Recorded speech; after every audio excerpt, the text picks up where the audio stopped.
الگ الگ شہروں میں تھے، اور ان کا آپس میں اس وقت کوئی رابطہ بھی نہیں تھا۔ کوئی فون نہیں، کوئی رابطہ نہیں، لیکن ٹھیک اسی لمحے جب اس بھائی کی دل کی دھڑکن رکی، ان دونوں نے اپنے اپنے گھروں میں ایک ہی وقت میں اس کی موجودگی محسوس کی۔ اور انہوں نے روشنی بھی دیکھی۔ کا درجہ حرارت بدلتے محسوس کیا، ایک پراسرار روشنی دیکھی اور ایک عجیب سا سکون محسوس کیا، بغیر یہ جانے کہ اس وقت ان کا بھائی مر رہا ہے۔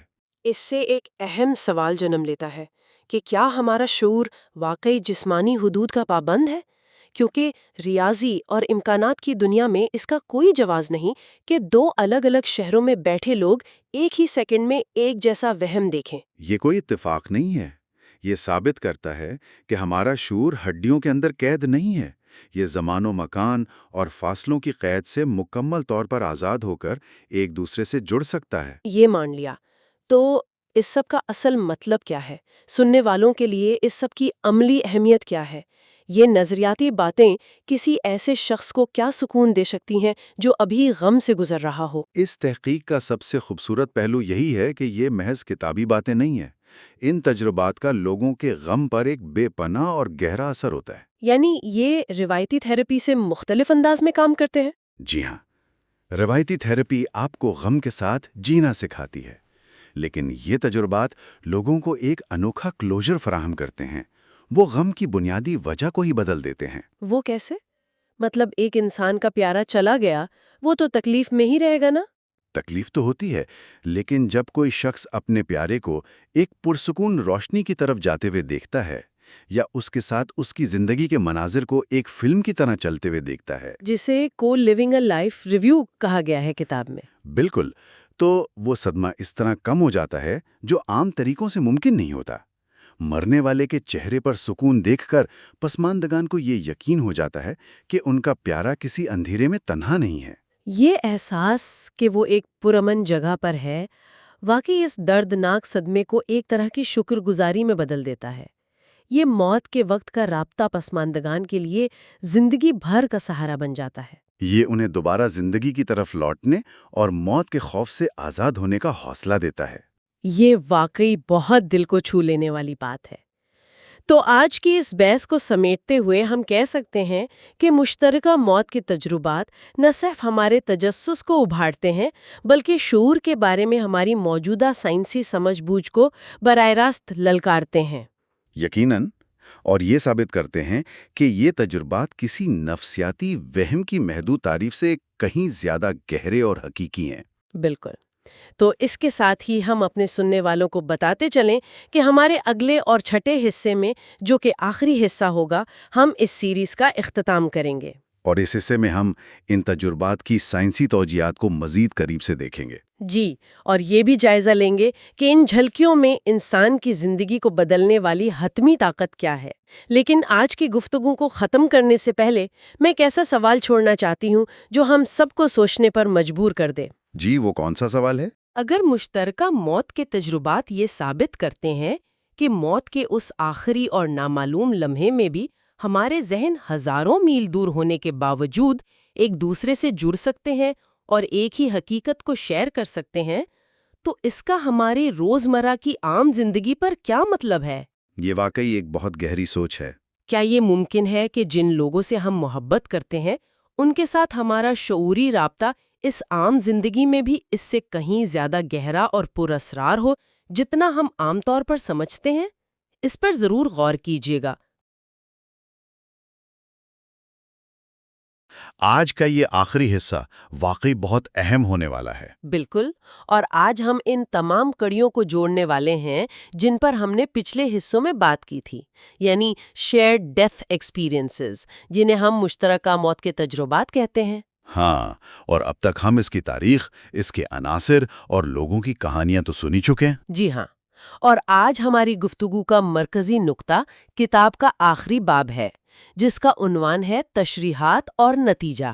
یعنی اب وقت آ گیا ہے کہ ہم ان تجربات کے پیچھے چھپی سائنس اور نفسیات کو سمجھیں۔ ایگزیکٹلی، ہمارا آج کا مشن یہ ہے کہ ہم ان تجربات کی ممکنہ سائنٹیفک وجوہات کو کھنگالیں، جو تنقید نگار ہیں ان کے اعتراضات کا جائزہ لیں اور اس پوری تحقیق کا ایک جمع خلاصہ پیش کریں۔ دیکھیں یہ بہت ضروری ہے کیونکہ موت کو ہمیشہ ایک طرح سے ایک تاریک انجام سمجھا جاتا رہا ہے۔ صحیح بات ہے، اور مجھے حیرت ہوتی ہے کہ ہم نے اس خوفناک سمجھے جانے والے موضوع کے اندر کتنی خوبصورتی اور امید دریافت کر لی ہے۔ یہ انسانی شعور کی بہت بڑی کامیابی لگتی ہے مجھے۔ ویسے جب ہم اتنے وسیع اور پیچیدہ موضوعات کا مطالعہ کرتے ہیں نا، تو سب سے اہم چیز یہ ہوتی ہے کہ اپنے پہلے سے قائم شدہ نظریات کو تھوڑی دیر کے لیے ایک طرف رکھ دیں۔ یعنی اوپن مائنڈ کے ساتھ چیزوں کو دیکھنا۔ بالکل، اس پوری کتاب کا جو سب سے طاقتور پہلو ابھر کر سامنے آتا ہے وہ یہی ہے، نامعلوم کو کھلے ذہن سے قبول کرنا۔ اگر ہم ہر اس چیز کو رد کر دیں جو آج کی سائنس کی سمجھ سے باہر ہے تو ہم کبھی آگے بڑھ ہی نہیں سکتے۔ 100% ہم انسانی شعور کی اصل گہرائی تک کبھی نہیں پہنچ پائیں گے۔ آج ہمارا مقصد بھی یہی ہے کہ ہم سائنس اور روحانیت کی سرحد پر کھڑے ہو کر دیکھیں کہ جب جسمانی زندگی ختم ہوتی ہے تو شعور کہاں جاتا ہے۔ اس سرحد کو سمجھانے کے لیے ڈاکٹر موڈی نے ایک بہت ہی دلچسپ مثال دی ہے کتاب میں۔ جی ہاں، وہ ناردرن لائٹس والی مثال۔ ہاں وہی، انہوں نے اس ناقابل فہم راز کو بیان کرنے کے لیے ان تجربات کا موازنہ قطبی روشنیوں یعنی ناردرن لائٹ سے کیا ہے، جو کہ ایک بہت ہی خوبصورت تشبیہ ہے۔ لیکن تھوڑی عجیب بھی تو لگتی ہے نا۔ ایک طرف موت کا اتنا سنجیدہ لمحہ ہے اور دوسری طرف آسمان پر بکھرتی ہوئی رنگین روشنیاں۔ اس کے پیچھے کیا منطق ہو سکتی ہے؟ دیکھیں، اس کی بنیاد نہ انسانی رد عمل پر رکھی گئی ہے۔ فرض کریں آپ رات کے وقت کسی برفانی علاقہ میں ہیں جی، اور آسمان پر اچانک وہ سبز، نیلی اور گلابی روشنیاں لہرانے لگتی ہیں۔ وہ لمحہ اتنا مسحور کن ہوتا ہے کہ دیکھنے والا بس دنگ رہ جاتا ہے۔ یعنی اس پر ایک سحر سا طاری ہو جاتا ہے۔ بالکل، اور اس وقت کوئی بھی شخص یہ نہیں سوچ رہا ہوتا کہ زمین کا مغناطیسی میدان سورج کی شعاؤں سے کیسے ٹکرا رہا ہے۔ ہاں ظاہر ہے، کون وہاں کھڑا ہو کر فزکس کے قوانین سوچے گا؟ یہی بات ہے، انسان وہاں صرف اس لمحے کی خوبصورتی کو محسوس کرتا ہے۔ ڈاکٹر موڈی کا کہنا ہے کہ شیئر ڈیتھ ایکسپیرینسز بھی بالکل انہی روشنیوں کی طرح ہیں۔ یعنی تجربہ اتنا عظیم ہوتا ہے کہ اس کی میکینکس پیچھے رہ جاتی ہیں۔ جی، یہ ایک ایسا تجربہ ہے جو انسان کی زندگی اور موت کے بارے میں پوری سوچ بدل دیتا ہے، چاہے سائنس کے پاس آج اس کی حتمی تشریح نہ ہو۔ کی اصل خوبصورتی ہے۔ صحیح کہا آپ نے۔ لیکن پھر بھی انسانی فطرت تو ایسی ہے نا کہ ہمیں ہر چیز کی وجہ جاننی ہوتی ہے، کیوں اور کیسے کی تلاش تو رہتی ہے۔ انسانی تجسس ہے، وہ تو اپنا راستہ بناتا ہی ہے۔ تو اگر یہ تجربات صرف کوئی جادو یا مفاوق الفطرت چیز نہیں ہے تو ہمارے جسم کے اندر کوئی تو ایسا نظام ہوگا نا جو اس رابطے کو بناتا ہے۔ کتاب میں اس حوالے سے ایک لفظ یوز ہوا ہے، مرر نیورونز۔ جی ہاں، مرر نیورونز، یہ حیاتیاتی حوالے سے ایک انتہائی مضبوط نظریہ ہے۔ تو کیا یہ نیورونز واقعی کوئی ایسا پل بناتے ہیں جو ایک بالکل صحت مند انسان کو مرنے والے کے تجربے میں شامل کر دیتا ہے؟ دیکھیں، مرر نیورونز دماغ کے وہ مخصوص خلیے ہیں جن کا بنیادی کام ایمپتھی یعنی ہمدردی پیدا کرنا ہے۔ یعنی دوسروں کے دکھ درد کو محسوس کرنا۔ بالکل، ارتقاء کے حوالے سے دیکھیں تو انسان ایک سوشل جانور ہے۔ ہمیں زندہ رہنے کے لیے دوسروں کے جذبات سمجھنے پڑتے ہیں۔ صحیح۔ جب آپ کسی کو ہنستا، روتا یا تکلیف میں دیکھتے ہیں نا، تو آپ کی دماغ کی یہ خلیے بالکل ویسے ہی متحرک ہو جاتے ہیں جیسے آپ خود اس حالت سے گزر رہے ہوں۔ اچھا، اسے ہمدردی کا نظام کہتے ہیں۔ جی، اسے ایمپیتھک سسٹم کہا جاتا ہے۔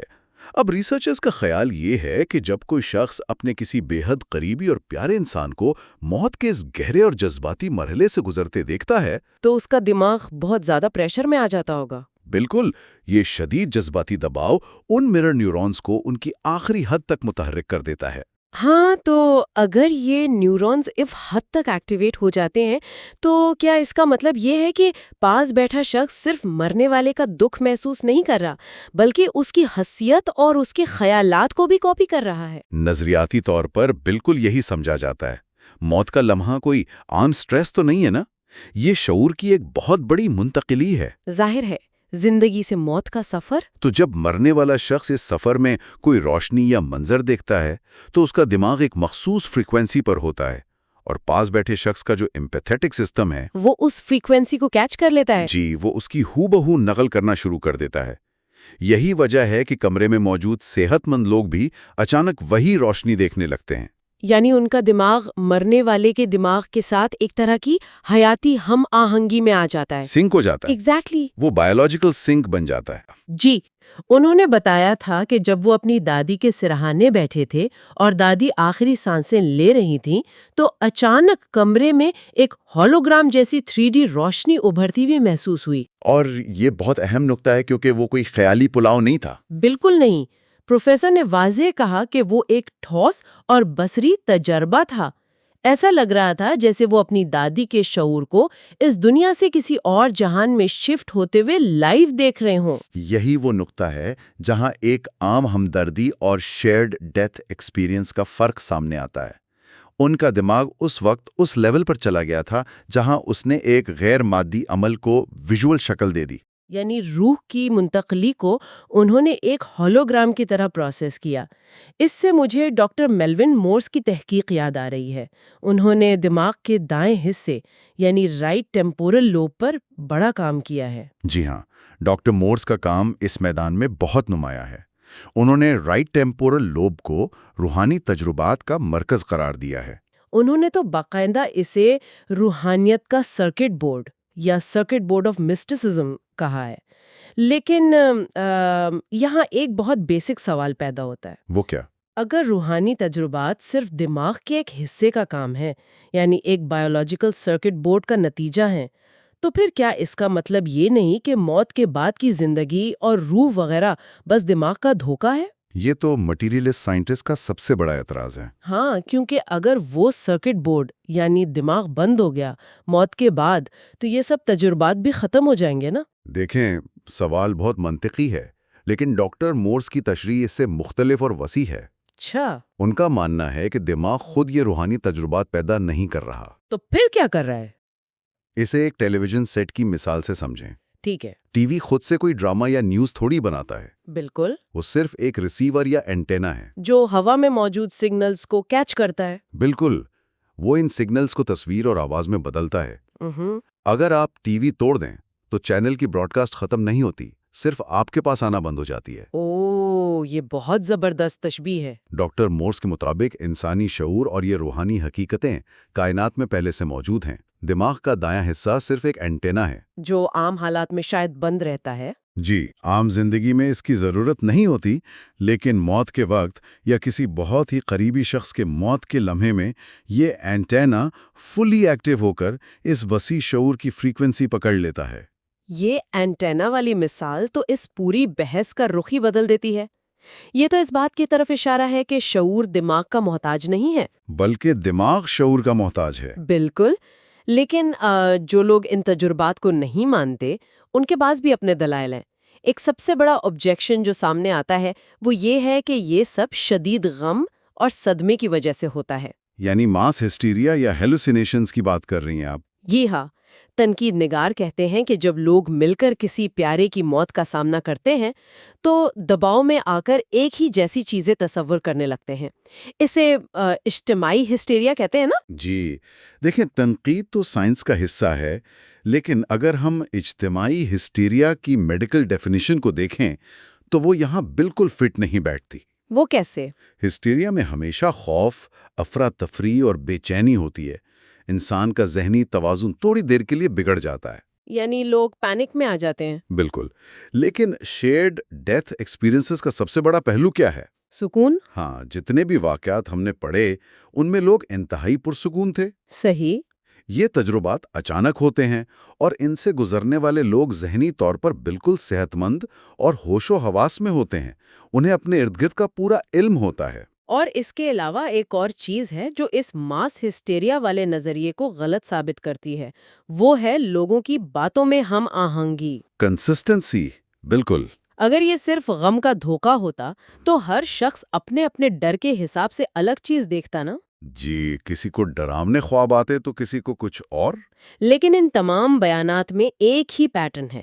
لوگ ایک جیسا نور دیکھتے ہیں، ایک ہی طرح کی جیومیٹریکل تبدیلیاں محسوس کرتے ہیں اور سب کو وہی ایک جیسا سکون ملتا ہے. اور اس سب سے بڑھ کر ایک اور فیکٹر ہے جو سکیپٹکس کو لاجواب کر دیتا ہے. فاصلے کا فیکٹر. جی ہاں، بعض اوقات یہ تجربہ ان لوگوں کو بھی ہوتا ہے جو مرنے والے سے سینکڑوں میل دور بیٹھے ہوتے ہیں. ہاں، اور انہیں تو پتہ بھی نہیں ہوتا کہ پیچھے موت واقع ہو رہی ہے۔ تو اب آپ بتائیں کہ ہسٹیریا کا کوئی دورہ اتنے دور بیٹھے شخص کو اچانک کیسے متاثر کر سکتا ہے جبکہ اس کو خبر بھی نہیں ہے؟ صحیح بات ہے، یہ ڈسٹنس والا ایلیمنٹ تو اس بحث کو پیورلی مٹیریل سائنس سے باہر لے جاتا ہے۔ ہسٹیریا ایک کمرے میں موجود لوگوں کو تو دھوکہ دے سکتا ہے، پر دوسرے ملک میں بیٹھے شخص کو نہیں۔ بالکل، یہ ربط اس بات کی گواہی ہے کہ یہ دماغ کی کوئی خرابی نہیں ہے، یہ ایک حقیقی اور موضوعی واقعہ ہے جسے لوگ سچ میں آبزرو کر رہے ہوتے ہیں۔ ان عقلی اور سائنٹیفک دلائل سے ہٹ کر کتاب کا ایک حصہ ایسا بھی ہے جو سیدھا دل پر اثر کرتا ہے۔ آپ جون کے والد کی کہانی کی طرف آ رہی ہیں؟ جی، وہ کہانی اتنی جذباتی ہے۔ کتاب میں بیان ہے کہ جون کے والد اپنی پوری زندگی ایک انتہائی سخت مزاج اور غصے والے انسان رہے۔ ہاں، ان کی اس تلخی کی وجہ سے ان کے گھر کا ماحول ہمیشہ گھٹن اور دباؤ والا رہا۔ لیکن جب ان کی موت کا وقت قریب آیا تو ایک بہت ہی حیران کن اور غیر متوقع تبدیلی آئی ان میں۔ اصل میں وہ تبدیلی انسان کی فطرت کی ابھرنے کی کہانی تھی۔ جب وہ موت کے بالکل قریب پہنچے تو انہوں نے زندگی بھر جو غصے کا خول پہن رکھا تھا وہ ٹوٹ گیا۔ جیسے سارا غصہ ہوا میں اڑ گیا ہو۔ بالکل، ان کے رویے میں اچانک ایک ایسی مٹھاس اور شفقت آ گئی جو پہلے کبھی نہیں تھی۔ وہ بہت نرم دل ہو گئے۔ سائیکولوجیکل ایکسپرٹس اسے کیا کہتے ہیں؟ اسے شعور کی بیداری کہا جاتا ہے، جہاں انسان کو اچانک یہ احساس ہونے لگتا ہے کہ اس دنیا کی ساری تلخیاں اور جھگڑے اب بے معنی ہیں۔ اور پھر موت کا وہ آخری لمحہ آیا جب جون ان کے بستر کے پاس تھی۔ جون نے جو بیان دیا وہ رونگٹے کھڑے کر دینے والا تھا۔ اس نے واضح طور پر دیکھا کہ ان کی روح جسم سے پرواز کر رہی ہے۔ اور جو چیز سب سے زیادہ حیران کن تھی وہ اس روح کا تاثر تھا۔ وہ ایک انتہائی خوش باش، مطمئن اور ہلکی پھلکی روح تھی۔ جیسے اس شخص نے اپنی ساری زندگی کا بوجھ اور تلخی اس بیمار جسم کے ساتھ ہی بستر پر چھوڑ دی ہو۔ ہاں، اور ان کی اصل پرسکون ذات آزاد ہو گئی۔ ڈاکٹر موڈی کا کہنا ہے کہ یہ کہانی اس بات کا ثبوت ہے کہ انسان کی اصل پہچان یہ بیمار جسم نہیں ہے، بلکہ وہ باشعور اور پاکیزہ ذات ہے جو موت کے بعد آزاد ہوتی ہے۔ اس کہانی کی اصل طاقت ہی یہی ہے کہ یہ موت کے خوف کو بالکل ختم کر دیتی ہے۔ بالکل، جوں کہ یہ تجربہ صرف ایک بیٹی کا اپنے باپ کی موت دیکھنا نہیں تھا، یہ اس بات کی گواہی تھی کہ موت کوئی سزا نہیں ہے۔ جب ہم ایسی کہانیوں کا جائزہ لیتے ہیں نا، تو ڈاکٹر موڈی کی وہ آخری بحث سامنے آتی ہے جس پر انہوں نے کتاب ختم کی ہے۔ تسلیم کرنا مقابلہ سائنٹیفک تشریح۔ جی، ان کا کہنا ہے کہ آج کے جدید انسان کو ہر چیز پر ایک میڈیکل یا سائنٹیفک لیبل لگانے کا جنون ہے۔ ہم چاہتے ہیں ہر چیز لیب میں ثابت ہو۔ لیکن کبھی کبھی کسی تجربے کو صرف تسلیم کر لینا، اسے محسوس کرنا، اس کی سائنٹیفک تشریح سے زیادہ اہم ہوتا ہے۔ اور یہی حقیقت ہے۔ ڈاکٹر موڈی کہتے ہیں کہ ایس ڈی ایز کا اصل مقصد کوئی نئی فزکس دریافت کرنا نہیں ہے۔ ان کا مقصد انسان کو وہ ذہنی سکون فراہم کرنا ہے جو اسے آگے بڑھنے میں مدد دے۔ جب آپ کسی اپنے کو موت کی اس خوبصورت روشنی میں جاتے دیکھتے ہیں تو وہ جدائی کا دکھ اور ہمیشہ کے لیے کھو دینے کا جو خوف ہوتا ہے وہ بدل جاتا ہے۔ اور یہی تسلیم کرنے کا عمل اس تجربے کی اصل روح ہے۔ اگر ہم بس مرر نیورونز اور ٹیمپورل لوب کی بحث میں الجھے رہیں گے تو ہم اس شفا کو کھو دیں گے جو اس تجربے سے ملتی ہے۔ ایگزیکٹلی، جس نے یہ لمحہ خود محسوس کیا ہے اس کے لیے یہ سائنس بے معنی ہو جاتی ہے۔ اس کے لیے بس وہ حقیقت اہم ہے جس نے اس کے موت کے خوف کو ہمیشہ کے لیے ختم کر دیا۔ ویسے اس 6 حصوں پر مشتمل اس لمبے اور گہرے جائزے کے اختتام پر اگر ہم اس پوری کتاب کا ایک حتمی نچوڑ نکالیں تو وہ کیا ہوگا؟ دیکھیں، ہم نے قدیم تاریخ سے لے کر جدید سائنس تک کا سفر طے کیا ہے اس سیریز میں۔ جی، بہت کچھ سیکھا ہے ہم نے۔ اور اس سب کا جو سب سے واضح پیغام نکل کر آتا ہے وہ امید اور بقا کا پیغام ہے۔ موت کوئی تاریخ خائی یا خطرناک انجام نہیں ہے، بلکہ یہ ایک قدرتی اور انتہائی منظم سفر ہے۔ بالکل۔ اور سب سے بڑا سبق یہ ہے کہ ہمارا شعور، ہماری یادیں اور ہماری شخصیت اس مادی جسم کے محتاج نہیں ہے۔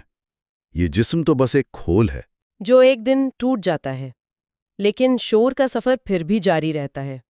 اور اس سفر میں سب سے خوبصورت چیز وہ رشتے اور محبت ہے جو ہم اس دنیا میں بناتے ہیں۔ صحیح کہا۔ شیئرڈ ڈیتھ ایکسپیرینسز ہمیں یہی تو بتاتے ہیں کہ جو پیار ہم یہاں کرتے ہیں وہ موت کی سرحد پر ٹوٹتا نہیں ہے، بلکہ وہ رشتہ وہاں جا کر مزید گہرا اور شفاف ہو جاتا ہے۔ اور سب کچھ جاننے کا مقصد یہ نہیں کہ ہم ہر وقت موت کے بعد کی زندگی کے بارے میں ہی سوچتے رہیں۔ تو پھر اصل مقصد کیا ہے؟ اصل مقصد ہماری اس موجودہ زندگی کو بہتر بنانا ہے۔ جب موت کا خوف دل سے نکل جاتا ہے نا، تو انسان آج کو زیادہ ہمدردی، محبت اور ایک مقصد کے ساتھ جینا شروع کر دیتا ہے۔ یہ واقعی اس پوری بحث کا سب سے خوبصورت حاصل ہے۔ موت کو اختتام سمجھنے کی بجائے شعور کی ایک نئی جہت میں منتقلی کے طور پر دیکھنا ہمارا زاویہ ہی بدل دیتا ہے۔ اور جب ہم موت کی اس خوبصورتی کو قبول کر لیتے ہیں تو ہماری روزمرہ کی مادی پریشانیاں بہت چھوٹی اور بے وقت محسوس ہونے لگتی ہیں۔ بالکل، یہ تجربات ثابت کرتے ہیں کہ جسے ہم ابدی جدائی سمجھتے ہیں وہ دراصل روشنی، سکون اور ایک نئے وسیع سفر کا آغاز ہے۔ اس 6 حصوں پر مشتمل سفر کی تکمیل اس بات کی گواہ ہے کہ علم کی جستجو اور ایسی پیچیدہ حقیقتوں کو کھوجنا ہماری ایک مشترکہ ضرورت ہے۔ اور ایسی تحقیق تبھی کامیاب ہوتی ہے جب سننے والی اسے کھلے ذہن سے قبول کریں۔ انسان مل کر ہی سیکھتا ہے اور نامعلوم کے خوف پر قابو پاتا ہے۔ اس لیے ہم اپنے تمام سننے والوں کا تہہ دل سے شکریہ ادا کرتے ہیں جنہوں نے گلمپسز آف ایٹرنیٹی کے اس سفر میں ہمارا ساتھ دیا۔ آپ کی دلچسپی اور تعاون ہی ہمارے اس علم پھیلانے کے مشن کو ممکن بناتے ہیں۔ ہم ضرور چاہیں گے کہ آپ لوگ اس پوری سیریز کے حوالے سے اپنے حتمی تاثرات اور کامنٹس ہمارے ساتھ شیئر کریں۔ جی ضرور۔ اور اس گفتگو کو ختم کرنے سے پہلے ہم آپ کے لیے ایک ایسی سوچ چھوڑ کر جا رہے ہیں جو واقعی ذہن کو جھنجھوڑ دینے کے لیے کافی ہے۔ وہ کیا؟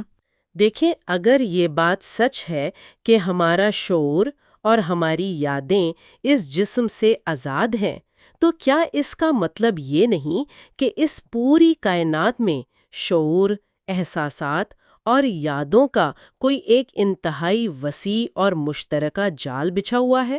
ایک ایسا یونیورسل ویب؟ جی، ایک ایسا جال جس سے ہم موت جیسے اہم موڑ پر جا کر آٹومیٹکلی جڑ جاتے ہیں۔ اور اگر واقعی کائنات میں شعور کا ایسا کوئی لامحدود جال موجود ہے، تو ہم آج اس جال کا حصہ بن کر اپنی روزمرہ زندگی میں ایک دوسرے کے ساتھ مزید کتنا گہرا اور بمقصد تعلق قائم کر سکتے ہیں؟ یہ ایک ایسی سوچ ہے جو انسانی فکر کی سمت کو ہمیشہ کے لیے بدل سکتی ہے۔ واقعی یہ سوچنے کی بات ہے۔ اپنا بہت خیال رکھیے گا۔ اگلے جائزے میں پھر ملاقات ہوگی۔